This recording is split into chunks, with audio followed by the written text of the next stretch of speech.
Bagus. Terima kasih Datuk Yang Ketua. Assalamualaikum warahmatullahi wabarakatuh. Salam sejahtera. Terlebih dahulu saya ingin merakamkan ucapan menjunjung kasih kepada Kebawah Duli Yang Maha Mulia Seri Paduka Baginda Yang di-Pertuan Agong Al-Sultan Abdullah Riayatuddin Al-Mustafa Billah Shah Ibni Almarhum Sultan Haji Ahmad Shah Al-Musta'in Billah di atas titah baginda di istadat pembukaan penggal kedua Parlimen ke-15. Keprihatinan yang dizahirkan oleh Kebawah Duli Yang Maha Mulia Tuanku terhadap permasalahan rakyat, terutamanya tekanan inflasi dan kos sara hidup, serta usaha-usaha yang mesti dilaksanakan untuk mengatasinya, pastinya diambil ingatan dan perhatian oleh semua ahli-ahli Parlimen Perikatan Nasional. Dalam menangani masalah ekonomi rakyat, perkara pertama yang saya ingin sentuh ialah pemulihan ekonomi negara. Apabila ekonomi negara berjaya dipulihkan, maka rakyatlah yang akan menerima manfaat indikator pemulihan ekonomi. Mestilah juga menunjukkan bahawa ekonomi negara kita bukan sahaja telah mencapai tahap pra-pandemik, tetapi mesti menunjukkan keadaan yang lebih baik berbanding sebelum pandemik melanda negara. Kita bersyukur kerana angka-angka menunjukkan keluaran dalam negara kasar Malaysia pada suku tahun keempat 2022 telah berkembang sebanyak 7%, dan menurut statistik yang dikeluarkan oleh Jabatan Perangkaan Malaysia, prestasi ekonomi bulanan Malaysia berkembang sederhana pada suku tahun keempat dengan pertumbuhan 7% pada bulan Oktober, diikuti 5.7% pada bulan November dan terus meningkat pada 8.3% pada bulan Disember 2022. Dan prestasi ekonomi bagi suku tahun keempat 2022 telah melepasi paras pra-pandemik sebanyak 7.2%, dan secara keseluruhannya prestasi ekonomi Malaysia meningkat kepada 8.7% pada tahun 2022. Saya bersyukur Tuan Dipertua kerana sekurang-kurangnya pertumbuhan ekonomi negara telah berjaya melepasi paras pra-pandemik. Dan ini menunjukkan bahawa langkah-langkah yang diambil oleh kerajaan sebelum ini dalam memulihkan ekonomi negara telah pun membuahkan hasil yang baik.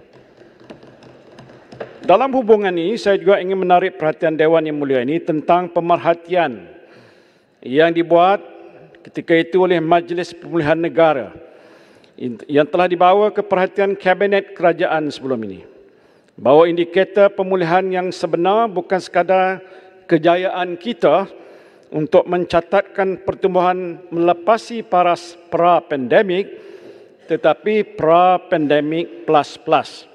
Dan ini bermakna usaha-usaha untuk merancangkan pertumbuhan ekonomi negara dalam semua sektor mesti terus dipergiatkan agar mencatatkan pertumbuhan yang jauh lebih tinggi daripada paras pra-pandemik.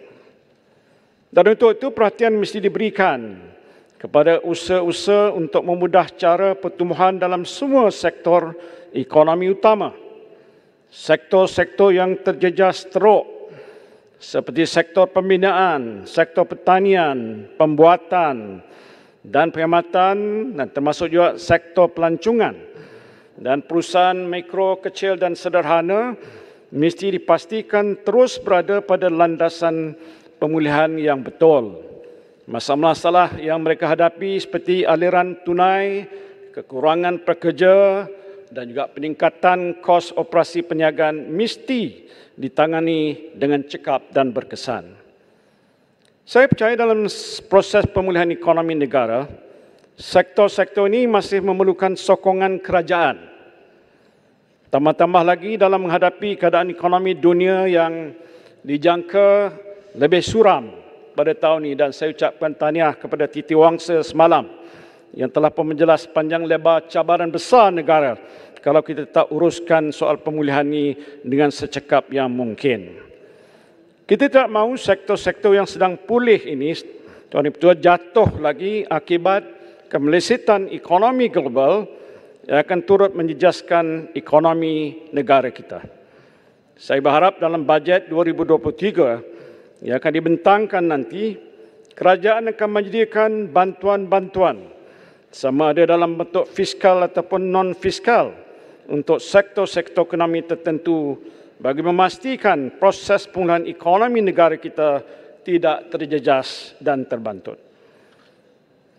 Tuan Ibu, dalam keadaan negara sedang berhadapan dengan masalah ekonomi rakyat akibat kesan inflasi, kenaikan harga barang yang melambung tinggi, peningkatan kos sara hidup yang begitu rupa, tumpuan utama mestilah diberikan pada usaha-usaha untuk membantu rakyat, terutamanya sekalilah golongan-golongan rentan.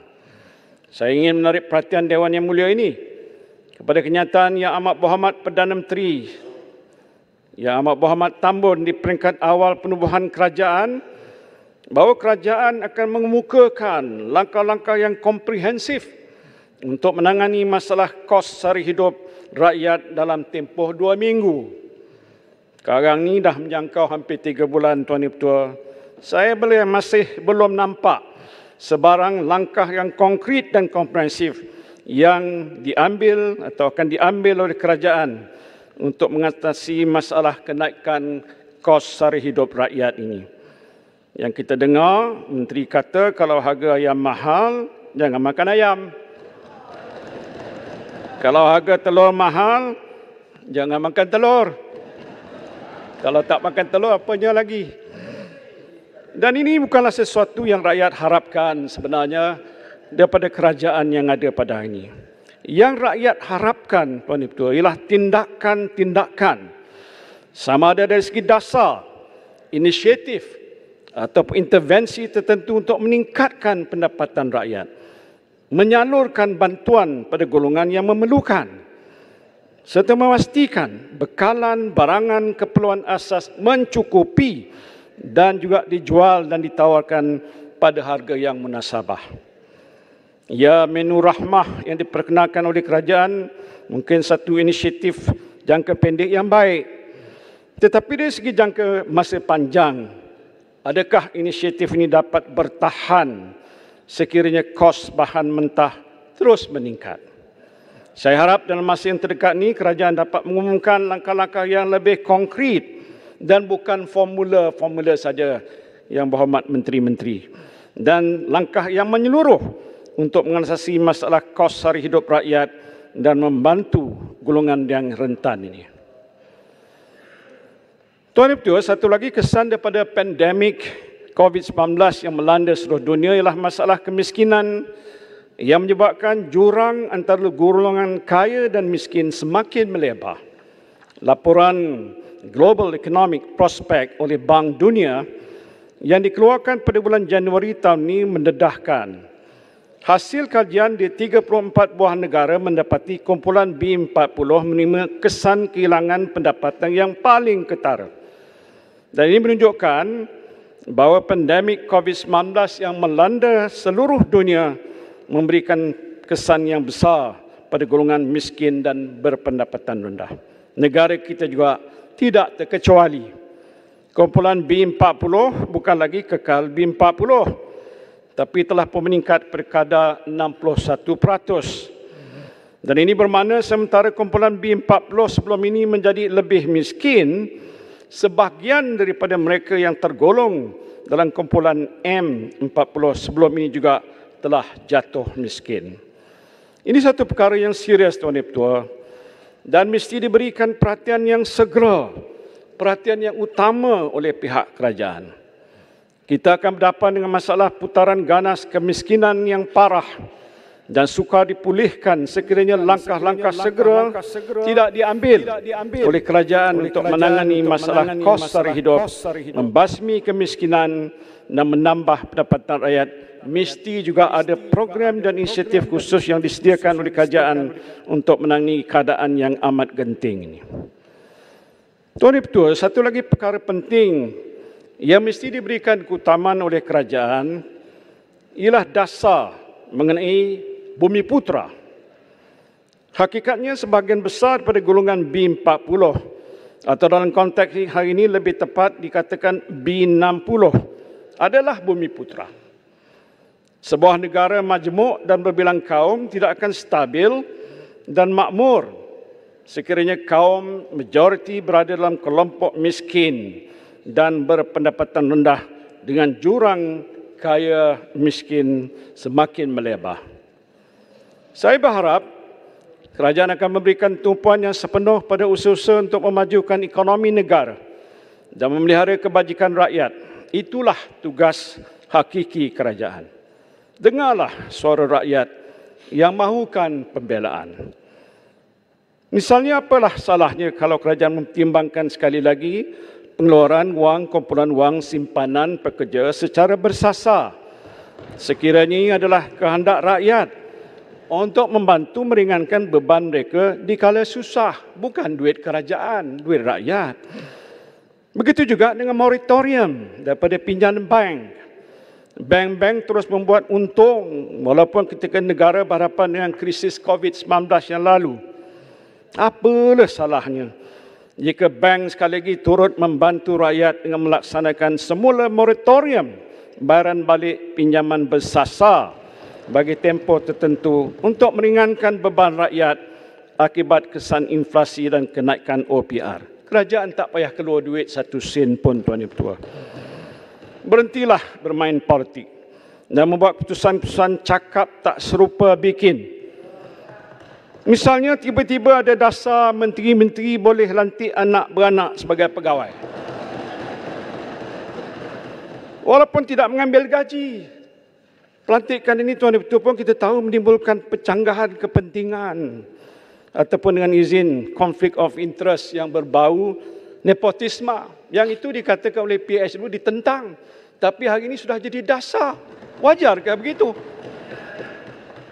Untuk apa dasar ini diperkenalkan?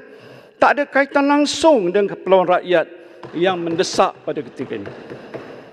Rakyat bukan nak lihat anak menteri, anak Perdana Menteri memegang jawatan dalam kerajaan. Mereka nak lihat menteri dan Perdana Menteri buat kerja untuk rakyat.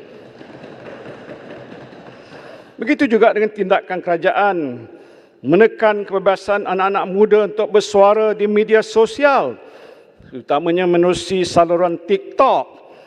Ramai penganalisis politik mengatakan dalam PRU 15 yang lalu, kempen Perikatan Nasional mendapat sambutan yang luar biasa di TikTok. Utamanya boleh bagi sikit, sikit je, sikit, Ya. Terima kasih Yang Dipertua, terima kasih Yang Muhammad Paguh. Betul, saya rasa nak kritik ni Paguh, tak ada masalah. Kritiklah, hentamlah, bantailah, tak ada masalah. Kita boleh terima. Tapi yang isunya macam semalam disebutkan, 3 budak perempuan. Soal buat fitnah ni tak kira budak lelaki ke, budak perempuan ke, orang tua ke, orang muda ke. Kalau fitnah kita tak boleh terima.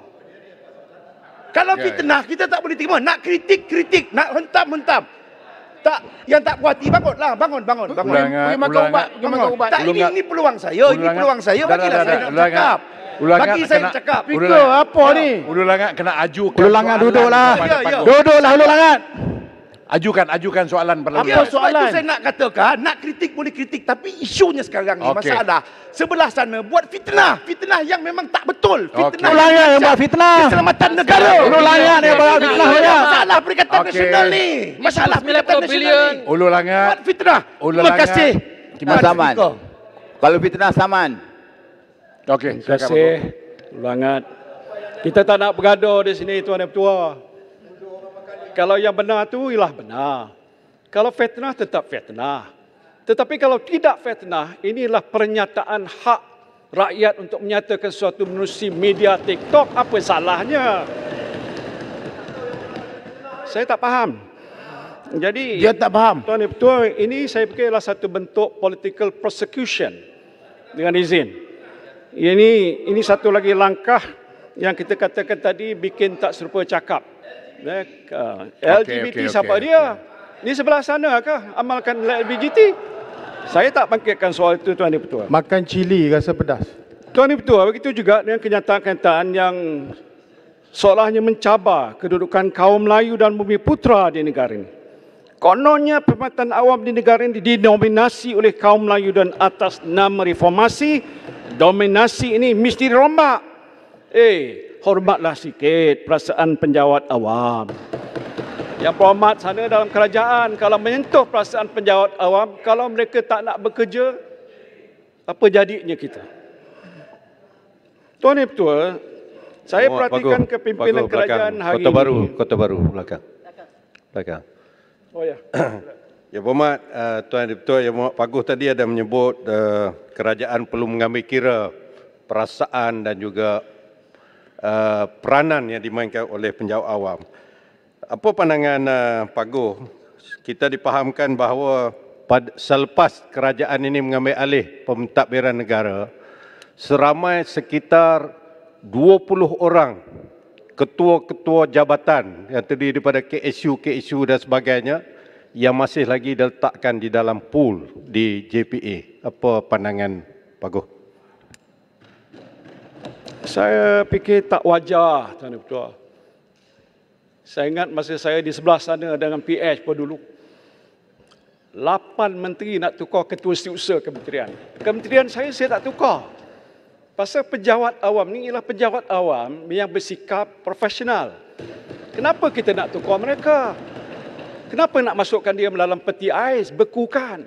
Jawatan-jawatan tertinggi, KSP dan lain belum lagi diisi. Macam mana kerajaan nak berjalan kerja? Saya bersetuju sangat. KPPA yang menjaga perkhidmatan awam, pelantikan dan sebagainya. Kenapa dibuat begitu? Ini satu tindakan yang saya kira amat tidak bertanggungjawab. Saya bukan bercakap sebagai pembangkang, sebagai pengalaman sebagai Perdana Menteri. Saya kata ini langkah yang tidak adil. Sebagai penjawat awam, ada proses dan prosedur mereka. Kalau mereka melakukan kesalahan, mereka boleh dihadapkan ke muka jawatan kuasa disiplin. Ambil tindakan yang bukan dibekukan dan tak diisi. Jadi yang berhormat jadi menteri-menteri ini siapa yang bantu? Takkan anak sendiri duduk dalam pejabat nak tolong bantu? Apa pengalaman dia? Tak tahu apa-apa pun. Minta maaf, Tuan Yang Pertua. Tuan Yang Pertua. Paguh, boleh minta laluan, Paguh. Kota Melaka. Masa tinggal 2 minit, Tuan Yang Pertua. Saya ada sikit Paguh, lagi. boleh nak minta. Minta maaf, saya biarkan dulu. Minta penerangan sikit, Paguh. Hari ini penting. Paguh tak bagi. Bagaimana dengan kontrak yang diberikan kepada anak menantu? Boleh jawab. Kota Melaka. Kontrak yang diberikan kepada anak menantu. Boleh Itu jawab. adalah suatu Boleh fitnah jawab. dan pembohongan. Boleh jawab. Kalau fitnah saman. Tak apa, kita akan ambil tindakan yang sewajarnya. Fitnah, bohong. Tuan Yang Pertua, saya perhatikan kepimpinan kerajaan hari ini agak canduang lah. Apa dikatakan mengambil tindakan berbentuk witch hunting. Tak tahu dalam bahasa Melayu apa. Kesalahan kerajaan dulu yang tak wujud, dicari-cari, tak ada kan. Melemparkan tuduhan yang bukan. Kononnya saya selewengkan 600 bilion. Ini siapa sebut? Perdana Menteri kata. Lepas tu dah tukar 530 bilion, Tuan Yang Pertua. Lepas tu 90 bilion. Lepas tu 45 bilion. Lepas tu 300 milion. Ni apa? Perdana Menteri Tambun cakap ni. Kalau dari segi undang-undang, ini defamation. Saya belum nak ambil tindakan undang-undang. Kesian pada Perdana Menteri baru, bagi dican dulu. Minta laluan, Paguh. Bahan baru. Tak apa, tahun Minta kedua sikit saya nak saja. habiskan ni. Minta saja, sikit Jadi ini saja. satu perkara yang saya tak fikir wajar. Paguh. Saya nak sebutkan juga, Sabar. ada tuduhan-tuduhan yang saya mengambil wang. Satu sen wallahi pun tak ada. Ini yang disebut 600 bilion ke 530 bilion tu ialah apa disebutkan pakej rancangan. Menteri Ekonomi pun tahu. Menteri Kewangan pun tahu. Perdana Menteri. Bukan untuk kita rakyat dapat kontrak. Nak kata bodoh, bodoh juga. Kenapa buat begitu? Tak betul. Jadi Tuan Yang Pertua, kalau apa-apa hal pun biarlah yang berasas. Jangan salah guna kuasa, Tuan Yang Pertua. Yang Berhormat Tambun dulu pun pernah dijatuhkan hukuman salah guna kuasa. Saya bukan nak mengata, itu rekod sejarahnya. Kita tidak buat begitu. Tetapi saya orang politik. Mungkin ialah kerana ada PRN 6 buah negeri yang kita akan hadapi. Sekarang ni kalau boleh dia hitamkan muka saya, Dia kata semua kita ni perompak lanu supaya rakyat tak sokong kita. Tapi saya percaya bahawa gelombang Perikatan Nasional yang sudah pun kita lihat berlalu akan terus melanda negara. 6 buah negeri ni tuan dan tuan akan tarah tu. Jangan mimpilah. There'll be backlash. Saya nak bagi amaran. Jadi jangan main-main. Ini sentimen rakyat. Bukan kami di sini saja. Ini berapa orang. Rakyat berjuta sana melihat telatah kerajaan pimpinannya ada pada hari ini bersikap niat jahat. Saya rasa gitu. Saya dah lama dalam kajian. Dekat hampir 50 tahun. Hari ini saya bercakap. It is not fair. And you think you can last forever? Saya pernah jadi Perdana Menteri. Yang berhormat ada kat sini pun. We are together, Prime Minister. Tapi tempoh masa Perdana Menteri tebuk atap. Allah kata ini dia boleh naikkan kita, dia boleh turunkan kita. Saya faham tu. Tapi jangan fikir yang Amat Berhormat Tambun akan kekal abadi untuk selama-lamanya. After you, there will be other person. Jadi jangan anyaya. Buat kerja. Zaman susah. Rakyat tak ada duit. Tak ada barang nak makan. Telur pun tak ada, Tuan Mat. Macam mana bawa telur daripada India yang cair tak jadi telur tu? Allahuakbar. Mudah aja. Waktu saya jadi Menteri Perdagangan dan Perdagangan, juga Menteri Pertanian. Bila isu soal bekalan barang, Alex pada dia, saya tak tahu kawasan mana tu. Bila menghadapi masalah begitu, kita panggil semua pembekal. Macam saya diberitahu bahawa Malaysia adalah pengeksport telur antara yang terbesar di dunia. Bermakna ada lebihan. Waktu mana kekurangan dalam negara, kenapa tak sekat bekalan ekspor sana tu? Berbuat supaya tidak ada telur yang mengalir ke sana, telur masuk ke dalam negara kita. Harga boleh kekal. Waktu dah habis dah, Speaker. Saya tak nak bahas soal telur lagi. Yang Berhormat Paguh. Cakap habiskan masa. Yang Berhormat Paguh. Dah 3 minit dah. Ceramah politik aja. Okey, Saya cuma Paguh. nak Yang Berhormat mengakhiri Paguh. ucapan saya dengan menyatakan Saya nak minta penjelasan. Paguh nak landing dah. Paguh nak landing dah. nak landing lah. Ya, walaupun Paguh nak landing lah. saban hari kami ditekan, kami di pihak pembangkang ni telah pun berjanji kita akan menjadi pembangkang yang berwibawa. Saya nak ucap tahniah prestasi ahli-ahli kita di sebelah sini pembangkang jauh lagi hebat daripada di sebelah sana. Kaki fitnah, kaki fitnah. Terima kasih.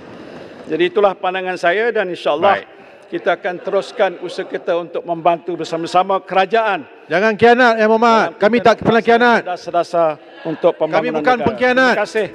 Julutong jangan jadi celaka, Julutong.